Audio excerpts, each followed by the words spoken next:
克，还给你带了2个礼物哦。哇哦！七夕节送一份最好的礼物给他吧，阿米洛鸳鸯娘机械键盘，键盘艺术家阿米洛。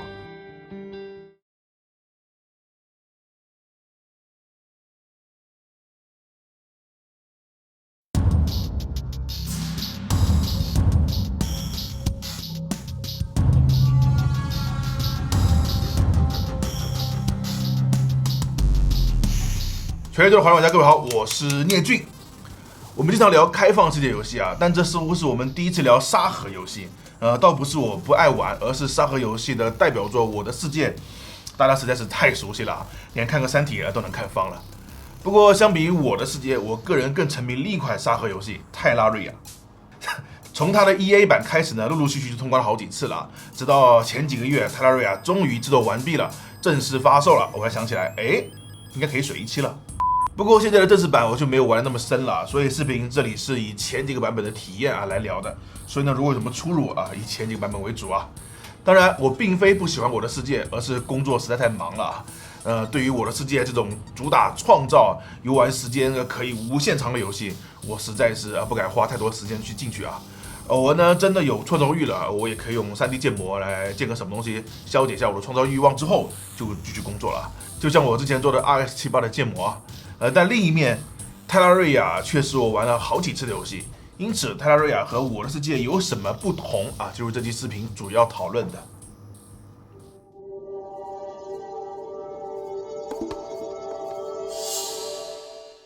虽然泰拉瑞亚的团队 Relogic 从来没有明确表态，但我想他的灵感应该就是来源自我的世界。从2款作品的面世时间上也符合，所以泰拉瑞亚的底层逻辑和我的世界一样，就是先把地图的最小单位量化，定义了一个不可再分割的小方块，再用这个最小单位去组成游戏世界。这个不可分割的最小量化单位我们可以称为量子。这难道就是传说中的量子物理吗？等等，让我查下书本。而游戏里的元素一旦定义清楚了，规则明确了，就能开放给玩家使用，这样玩家就能自由地搭建或破坏游戏的地图。但泰拉瑞亚可比某些游戏要鼓起多了，他们才不满足于完全复制同样的系统我这里可没有点名你们可千万要联想泰拉瑞亚首先是确定了为横版2D 游戏这样就和我的世界做出了差异化，看上去好像只是把 3D 变成了2D， 并没有本质的区别。但游戏开发的经验告诉我，这个改变非常底层，它很有可能让游戏玩法有着巨大的变化。那至于有什么变化呢？或许一开始并不明确但只要沿着这个条件走下去，就一定能推导出新的结果就像几条基础物理定律就能推导出很多重大结果一样怎么又扯到物理了？Relogic 很明显也抱了这种想法，所以泰拉瑞亚的早期版本那时候的玩法还不够丰富，创作团队还没有琢磨出方向时，游玩的感觉确实很像我的世界，同样是以挖掘材料然后搭建漂亮的房子为主。我记得那个时候玩家还经常交流自己的平面城堡但它毕竟是2D 游戏，这种被一刀切开的城堡再怎么搭建也变化有限，不可能做出别人的世界里那么宏伟的建筑物，所以很少听到有人调侃别人的泰拉瑞亚。因此很快制作组就明确了方向，泰拉瑞亚的特点不应该是创造，而应该是探索，而且要利用沙盒特性做出有别于其他游戏的探索。因此地图就不应该是完全的随机生成，而要保留一定的设计，同时探索过程的困难就要更有趣，所以要设计更多的敌人甚至机关。那角色就应该有更加丰富的成长和战斗系统，那自然装备和道具也就要再跟上，然后还得有更多精心设计的 BOSS， 甚至需要一点剧情任务。就这样，照到这个逻辑思考下去，泰拉瑞亚明确了自己的道路，一个体验上接近银河恶魔城的，有着战斗、装备、道具、技能、BOSS、迷宫，同时又有着沙盒的自由的沙盒 RPG。现在这种类型的游戏已经不少了，连勇者斗恶龙都出了创世小玩家，但在当时本来沙盒游戏就挺新鲜了，而泰拉瑞亚的细分类型就更是首创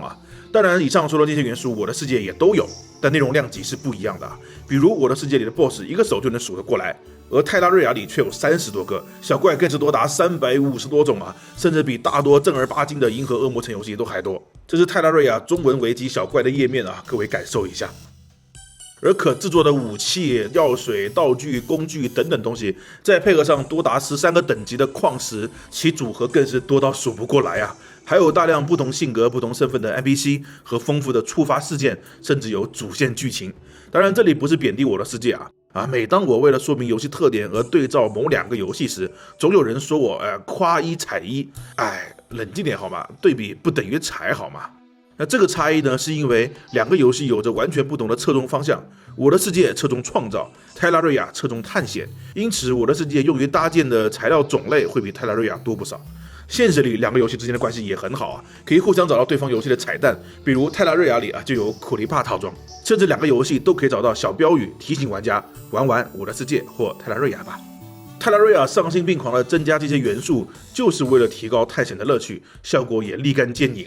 很多玩家哪怕是第一次玩这个游戏，都是一玩就10几个小时就过去了，根本停不下来堪比文明但光是堆砌内容数量是做不好游戏的。我认为它能让人如此容易沉迷，除了内容丰富之外，还有一个至关重要的因素，我觉得它才是泰拉瑞亚的迷幻药。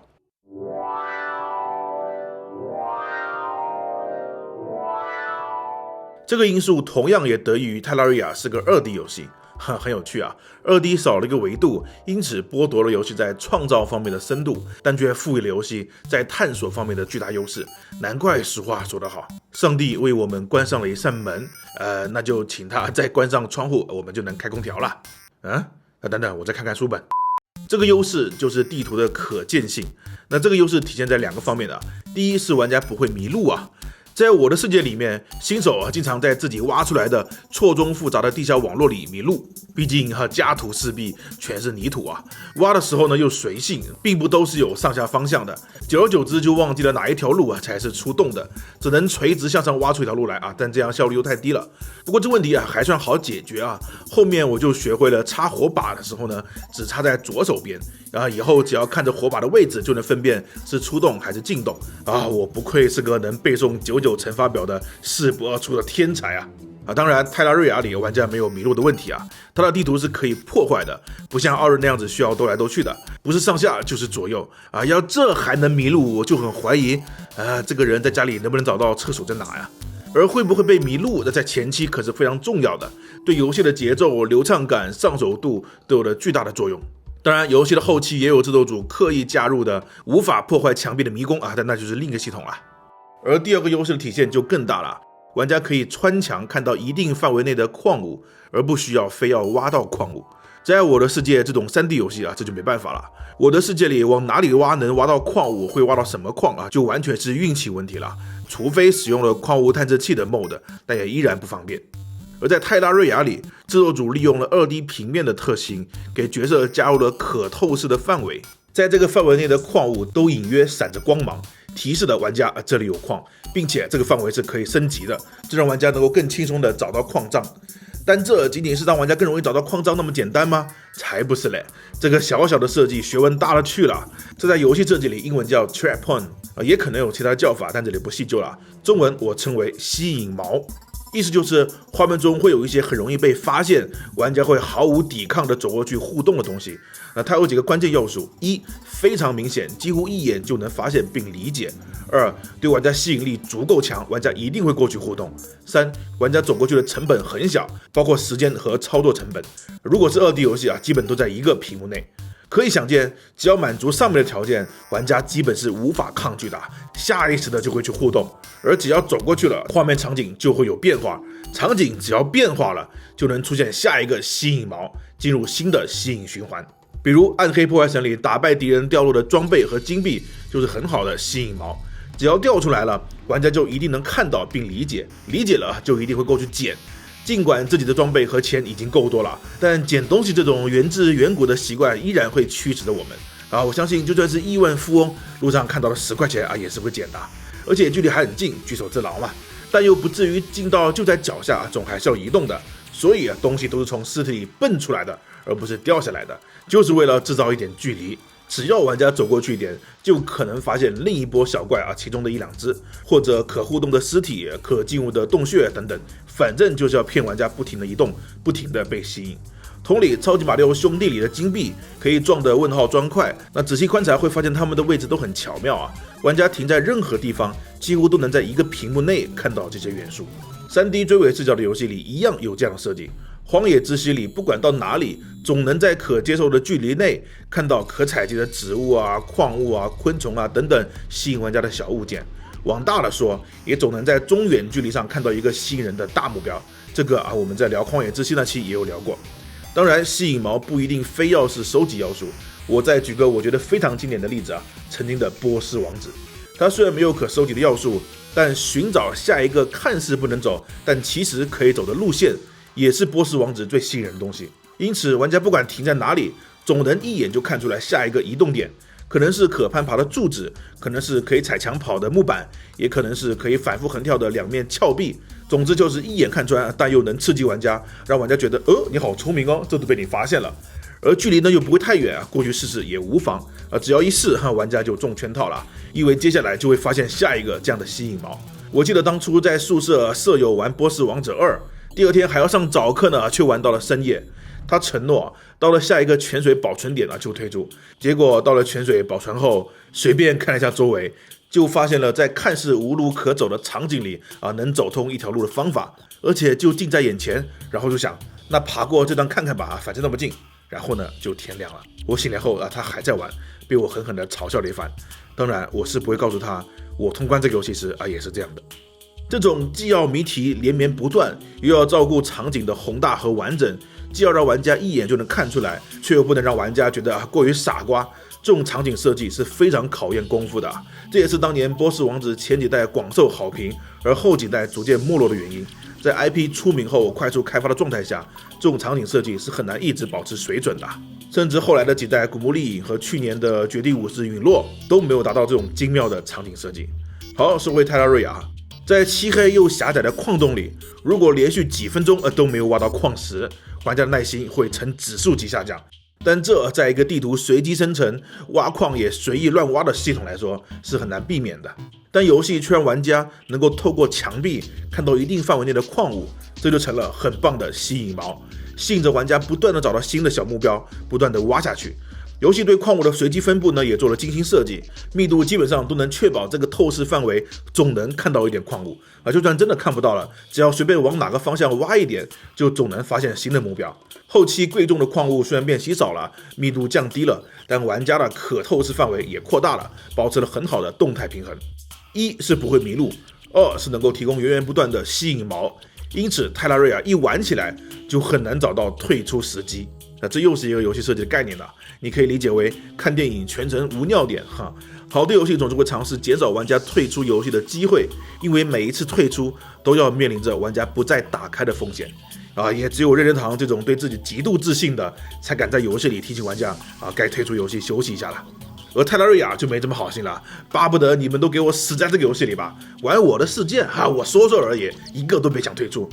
就不说它后面那么丰富的内容了，就凭借着不会迷路和总能找到矿物这两点，就能让玩家光是挖矿都挖一个通宵。所以还是回到之前的结论我的世界的最大乐趣是创造，如果想体验挖矿淘宝的乐趣，泰拉瑞亚才是最强的淘宝游戏这也符合它探索探险的这个主题。2D 游戏的劣势被很好的规避了，优势被最大化，这就是聪明的制作组的优秀设计，这就是开了空调的威力所以结论是，空调真是个好东西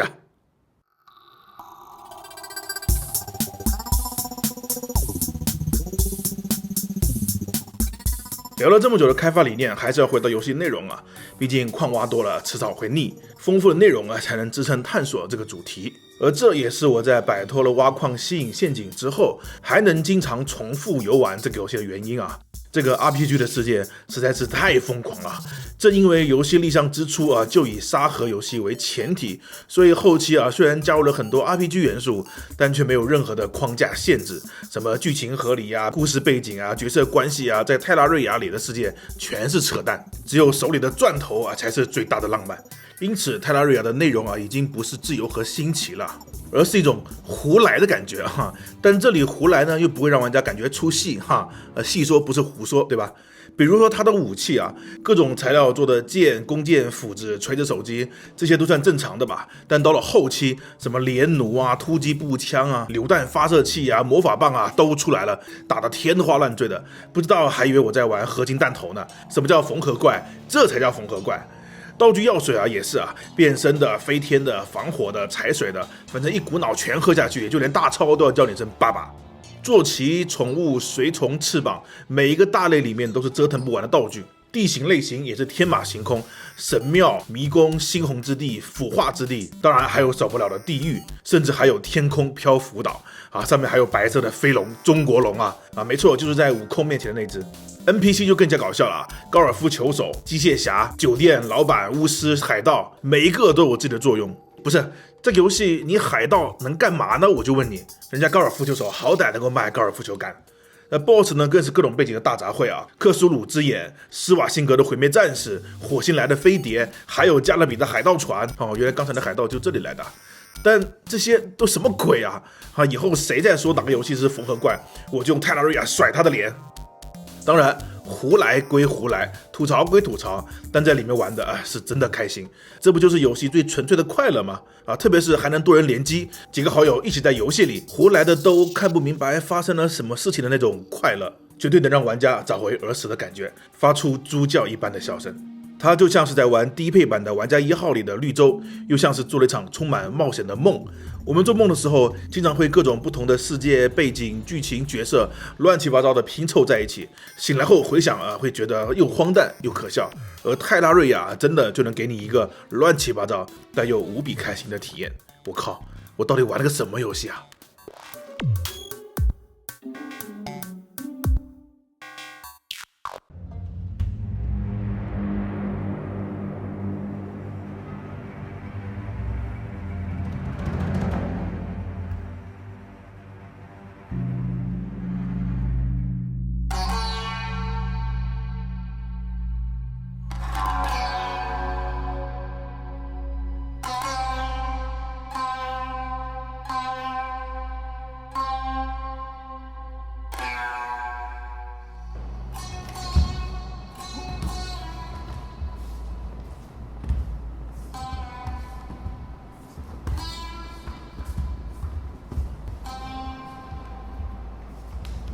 喂，世上还有比我还快的人？应该没有，我用了连击宝。哇，连击加速，快人一步，岂有连击宝？来，